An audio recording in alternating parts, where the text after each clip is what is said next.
A infecção urinária constitui um dos principais motivos de consultas na prática médica, só perdendo para as relacionadas com infecções respiratórias. É uma patologia que acomete qualquer parte do trato urinário, desde os rins, bexiga e uretra. Pode ocorrer em todas as idades, em ambos os sexos, definida como uma infecção causada usualmente por uma bactéria da flora intestinal, podendo também ser provocada por vírus, fungos e outros micro-organismos.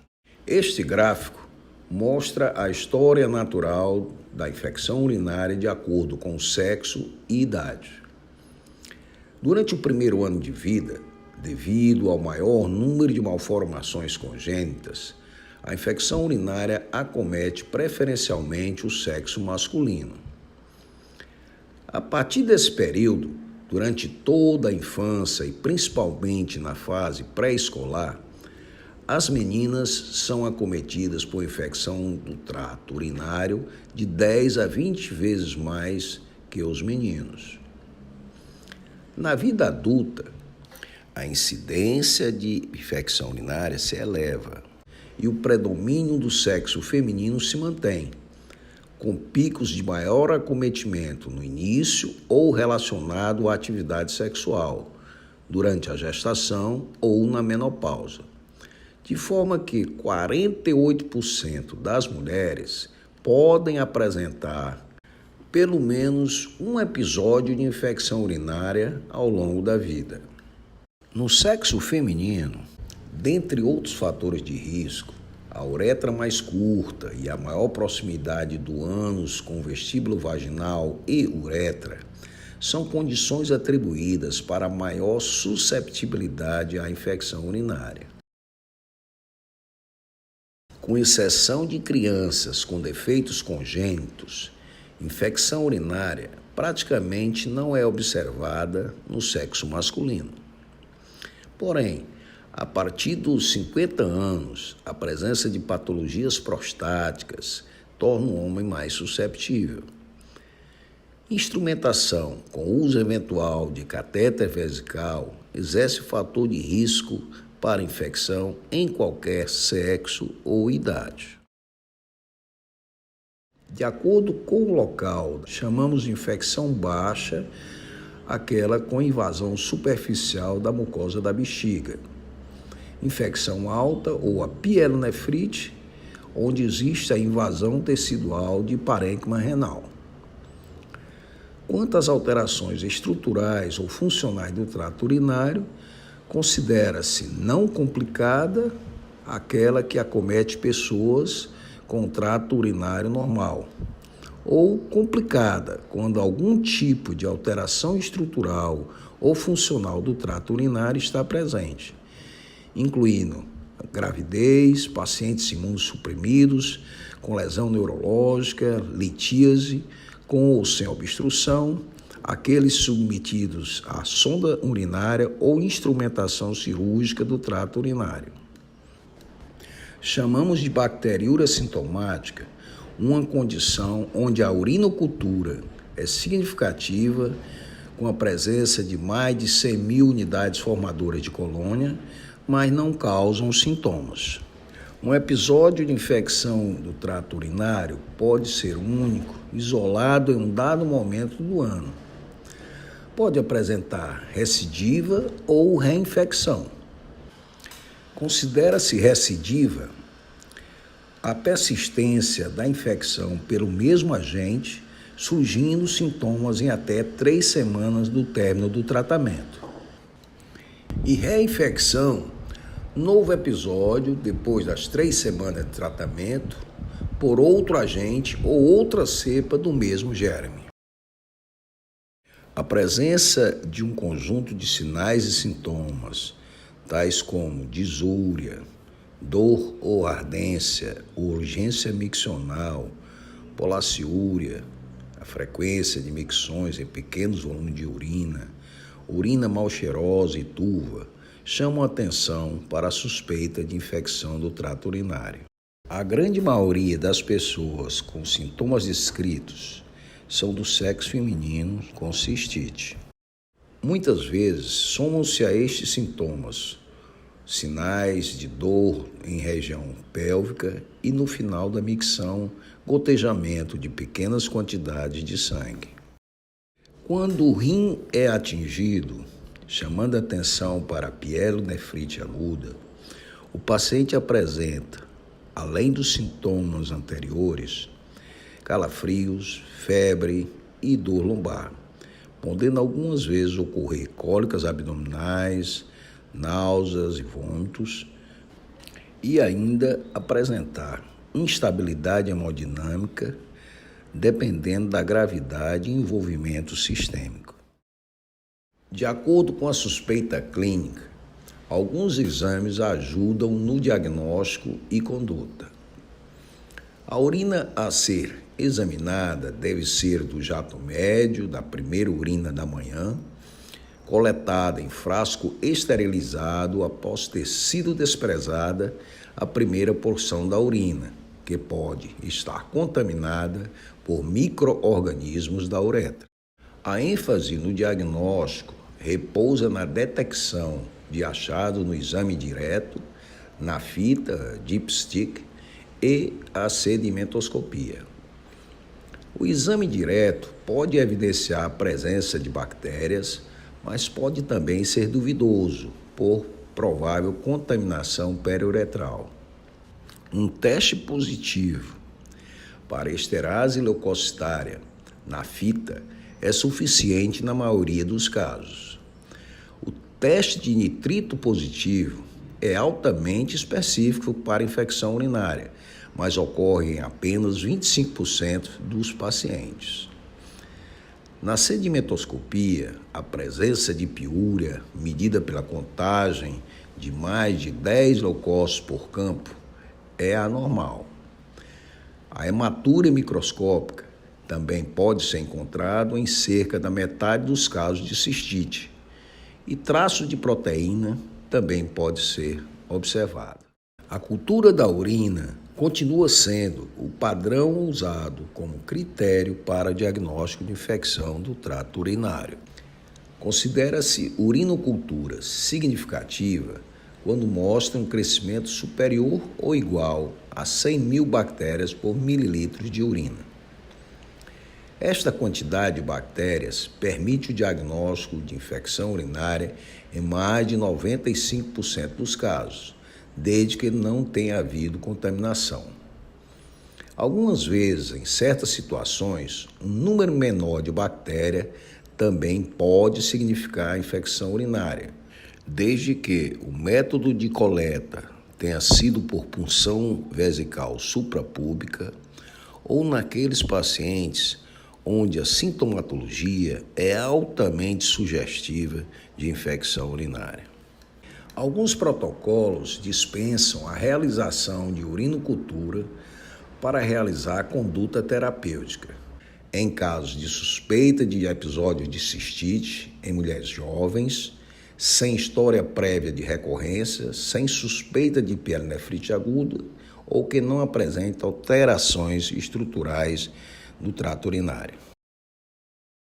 Não estão indicados outros exames complementares ou estudos de imagem na avaliação de rotina da cistite, mas podem ser muito úteis em suspeita de infecção urinária complicada com alterações estruturais do trato urinário ou pielonefrite aguda. O acesso dos micro-organismos ao trato urinário se dá por via ascendente, ou seja, pela uretra, podendo se instalar na própria uretra, avançando para a bexiga e, em algumas situações, para os rins. Dificilmente, as bactérias podem penetrar no trato urinário pela via hematogênica. Isto pode ocorrer quando na presença de septicemia ou em indivíduos imunossuprimidos. A resposta inflamatória desencadeada por enterobactérias no trato urinário depende das defesas naturais ou adquiridas do indivíduo, contrapondo-se à virulência do micro-organismo infectante. A virulência de um agente infeccioso está relacionada à sua capacidade de multiplicação no local que se encontra e de desencadear ações de citotoxicidade. Ilustrando-se a Escherichia coli como protótipo desse mecanismo, suas características estruturais influenciam o grau de acometimento na infecção. O flagelo ou antígeno H é responsável pela motilidade da bactéria. O antígeno K capsular, que confere resistência à fagocitose, e o antígeno O, sempre presente na membrana externa da bactéria, que são determinantes antigênicos de anticorpos específicos, sendo, portanto, úteis nas tipagens serológicas. As fímbrias são estruturas filamentosas adesivas presentes na parede da bactéria. Elas constituem os fatores mais importantes associados à patogênese da doença.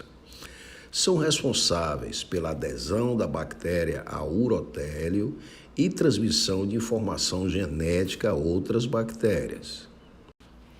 As fímbrias tipo 1 reconhecem os fagócitos do hospedeiro, neutrófilos e macrófagos, que são capazes de fagocitar e destruir a bactéria na ausência de anticorpo específico. Do outro lado, mais de 90% da Escherichia coli associada à pielonefrite expressa fímbria tipo P, que, unindo-se a receptores na mucosa do trato urinário, inicia cascata inflamatória com liberação de citocinas e fatores citotóxicos. Existem também vários fatores predisponentes do hospedeiro que participam da patogenia da infecção do trato urinário. O uso frequente de antibiótico-terapia pode ter efeito sobre a flora genital, facilitando o desenvolvimento de bactérias patogênicas.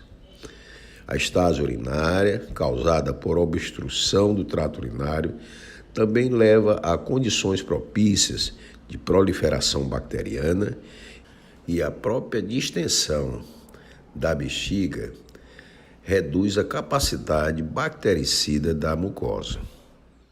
O fluxo urinário e o esvaziamento vesical são protetores e a estase urinária é um fator importante que facilita a infecção. O uso de sonda vesical através de catéteres de demora predispõe a bacteriúria, geralmente assintomática, especialmente em condição de drenagem aberta. E o risco de bacteremia por gram-negativo é proporcional ao tempo de cateterização. A leucostúria não tem boa correlação com a presença de infecção do trato urinário nesses pacientes com catéter.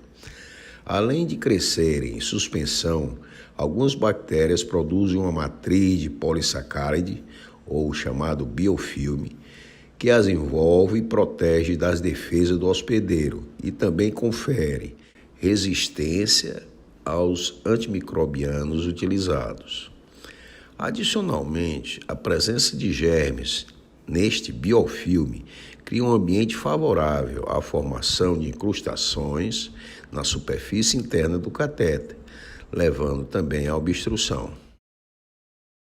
Na gravidez, efeito fisiológico da progesterona na gestação, no segundo para terceiro trimestre, leva à dilatação de pelve renal e hidroureter, aumento da capacidade vesical devido à redução de tônus e relaxamento da musculatura lisa, favorecem também a estase urinária e a alteração de esvaziamento vesical.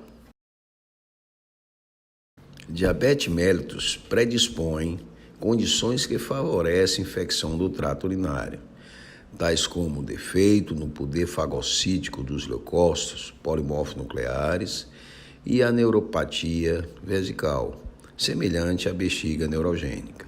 Certas complicações clínicas, como cistite efizematosa, abscesso perinefrético e necrose de papila, são muito mais comuns entre os diabéticos. A associação entre atividade sexual e cistite aguda em decorrência da bacteriúria pós-coito está bem estabelecida. A menor ocorrência de bacteriúria assintomática entre celibatárias corroboram com a existência desta associação. O uso de geleia espermicida como método contraceptivo também tem sido considerado como fator predisponente à infecção do trato urinário.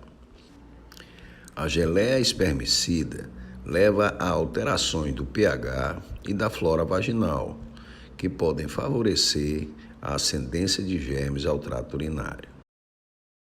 Na idade avançada ou na velhice, a frequência de infecção do trato urinário aumenta com a idade em ambos os sexos. No homem idoso, a ocorrência de hipertrofia prostática benigna ou carcinoma de próstata traduzem uma situação de obstrução ao fluxo urinário, com consequente esvaziamento vesical incompleto. Nestes casos, a infecção urinária depende e decorre da presença de urina residual e também da necessidade mais frequente de cateterização urinária, ou uso até de fraldas geriátricas. Na mulher idosa, na fase de menopausa, a flora vaginal está comprometida e defesas naturais da mucosa favorecem a infecção do trato urinário. Isto deve-se à redução dos níveis de estrógeno, que funciona como fator protetor, estimulando o crescimento de lactobacilos, que reduz o pH vaginal, tornando-o hostil para germes gram-negativos. E ainda estimula a proliferação da mucosa vaginal, facilitando a remoção de bactérias. Tanto para o sexo masculino ou feminino, a presença de patologias coexistentes, como diabetes, acidentes vasculares cerebrais, demência, alterações na resposta imune e hospitalizações, instrumentação vesical mais frequente, tornam a infecção do trato urinário mais prevalente nesta faixa etária. Pacientes transplantados renais estão em risco também de infecção urinária. A prevalência de infecção do trato urinário no pós-transplante varia de 35% a 80%, sendo mais frequente nos primeiros 3 meses após o transplante. A maioria das infecções são assintomáticas, mas em 45% dos casos, aproximadamente, são recorrentes. Os agentes infecciosos podem ser adquiridos a partir do rim do doador, da ferida cirúrgica, do uso de catéteres urinários e do próprio ambiente hospitalar. Micro-organismos endógenos latentes podem também ser reativados devido ao uso de drogas imunossupressoras. O risco de bacteriúria aumenta com o tempo de cateterização vesical nesses indivíduos. Na grande maioria das infecções do trato urinário não complicadas, tendo como maior frequência nas mulheres jovens pré-menopausa, a Escherichia coli é o agente infectante mais frequente, entre 70% a 95% dos casos, seguida pela Klebsiella e Staphylococcus saprophyticus, em 10% a 15%, que é mais frequente nas meninas. Proteus acomete mais crianças do sexo masculino. Nas infecções complicadas com alterações do trato urinário, a frequência de Escherichia coli diminui e na urinocultura outras bactérias aumentam sua frequência, por vezes com presença de mais de uma bactéria em crescimento, seja gram-negativa ou gram-positiva. lembrando também a associação da infecção por proteus e cálculos coraliformes. Com base no quadro clínico do provável diagnóstico de uma infecção urinária não complicada, ocorrendo em indivíduos sem história prévia de infecção, sem comorbidades que indiquem fatores de risco ou alterações do trato urinário, pode-se introduzir tratamento empírico, não sendo necessário esperar pelo resultado da urinocultura.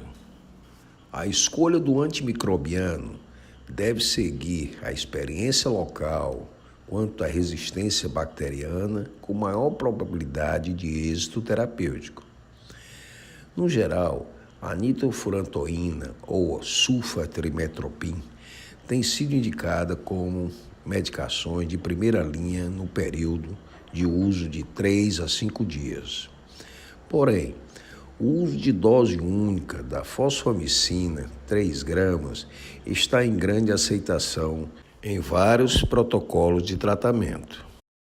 O uso de uma fluoroquinolona de amplo espectro, como a ciprofloxacina, deveria estar restrito para infecções mais graves ou em ambiente hospitalar. Na avaliação terapêutica de pacientes com grande suspeita de pielonefrite aguda, alguns cuidados devem ser tomados. Se existe comprometimento sistêmico importante que possa indicar uma possível hospitalização, e não deixar de coletar exame de urina, urinocultura mais TSA, que é o teste de sensibilidade de antibióticos, hemograma completo, e realização de pelo menos ultrassom de vias urinárias. Nas pielonefrites não complicadas, o uso de ciprofloxacina está indicado, em período de 10 a 14 dias. As fluoroquinolonas têm ótima ação contra Escherichia coli e, mesmo por via oral, têm uma boa penetração tecidual, alcançam níveis séricos e urinários adequados. O segmento destes pacientes deve ser rígido nas 48 horas seguintes ao início da terapêutica para se avaliar a resposta e a possível necessidade de medicação parenteral. Em pacientes com pielonefrite complicada, deve-se iniciar a ciprofloxacina endovenosa e, dependendo da melhora clínica, dos resultados da urinocultura e outros exames complementares, poderá ser realizada ou não a troca da medicação. Nas infecções complicadas, não se deve esquecer de colher história clínica rigorosa para se estabelecer se algum fator de risco está presente e possa haver a necessidade de possível acompanhamento urológico. Em pacientes com alterações da estrutura do trato urinário, válvula de uretra posterior e refluxo vesicolateral em crianças, presença de litíase, neoplasia ou prostatismo. Em pacientes hospitalizados com presença de infecções por vários germes ou germes multiresistentes, outros esquemas de tratamento por vezes precisam ser utilizados. As infecções urinárias recorrentes ou repetidas determinam um impacto significativo sobre a qualidade de vida das mulheres. 4 em cada 10 mulheres terão pelo menos uma infecção do trato urinário recorrente durante a vida. Medidas de prevenção e profilaxia são indicadas para casos de infecção do trato urinário recorrente, em que há uma frequência elevada de recidivas ou reinfecções, apresentando 3 ou mais episódios por ano. Nestas pessoas, uma série de possíveis medidas e tratamentos pode ser instituída, visando reduzir a frequência destes episódios. As recomendações vão desde conselhos gerais ao uso de antibiótico-terapia profilática e de outras substâncias que podem ter efeito protetor contra a colonização de bactérias. Aconselha-se manter frequência de micção adequada, tentando sempre evitar a urina residual vesical e, consequentemente, a estase urinária. A ter cuidados com o intercurso sexual, incentivando a micção pós-coito e suspender o uso de pomadas espermicidas como contraceptivos. Ter cuidados também com a regulação de hábitos intestinais que podem evitar a constipação e também a recorrência de infecção do trato urinário. Higiene vaginal e perineal, duchas, shampoos, evitar frio, umidade, roupas sintéticas ou apertadas e uso de probióticos para estabelecer flora vaginal são medidas que não apresentam utilidade ou comprovação. Vários estudos têm apontado que o uso de cranberry reduz a incidência de infecção do trato urinário sintomática, inclusive em indivíduos com mais de 60 anos. O consumo reduziu o risco de infecção urinária em 26% nas mulheres que apresentavam um risco maior que 50% de desenvolver infecção do trato urinário ao longo da vida. Cranberry é uma fruta que possui um polifenol lipolítico que quebra a ligação das fibras da Escherichia coli com os receptores de mucosa urinária, impedindo a adesão e proliferação bacteriana. Lembrando que ela é usada para profilaxia e não para tratamento de infecções do trato urinário. A utilização de antibióticos profiláticos com baixa dose reduz o risco de infecção do trato urinário sintomática durante o período de administração com poucos efeitos colaterais. As quinolonas são indicadas apenas para pacientes que não toleram as drogas de primeira linha, sulfatriptopin e nitrofurantoína, ou nos que, ao utilizarem estas drogas, já houve recorrência de infecção com germes resistentes. A duração da profilaxia deve ser feita de até 6 meses, podendo ser estendida em até 1 ou 2 anos, se houver recorrência até o 3º mês depois da interrupção da medicação. A profilaxia antibiótica pós-coito pode apresentar vantagens em mulheres que apresentam disúria, polaciúria e frequência após a relação sexual. O uso de profilaxia pós-coito mostrou resultados semelhantes quando comparado com a profilaxia de uso prolongado. Também tem sido usado cremes vaginais à base de estrogênio, apresentando algum benefício clínico, principalmente em mulheres menopáusicas. A bacteriúria sintomática, onde existe a presença de urinocultura significativa, com crescimento de mais de 100 mil unidades formadoras de colônia, mas não se acompanha de sintomas, não necessita tratamento, exceto em mulher grávida e em pessoas que vão receber procedimento cirúrgico do trato urinário. Em gestantes, bacteriúria sintomática devem ser tratadas com antibióticos, pelo risco aumentado de desenvolver pielonefrite aguda.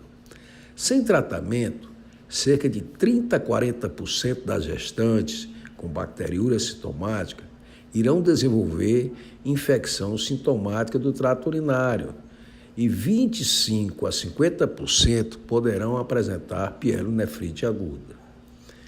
Este risco é reduzido em 70 a 80% se a bacteriúria for tratada adequadamente. A escolha de antimicrobiano para gestantes deve ter como base o risco de toxicidade fetal, sendo segura a utilização das cefalosporinas, aminopenicilinas e nitrofurantoína. A duração do tratamento é de no mínimo 7 dias. O uso das quinolonas é contraindicado e a sulfatrimetopim só é permitido no segundo trimestre da gestação. Para finalizar, gostaria de deixar esse fluxograma que é bem próximo do resumo do que nós conversamos aqui nesta aula.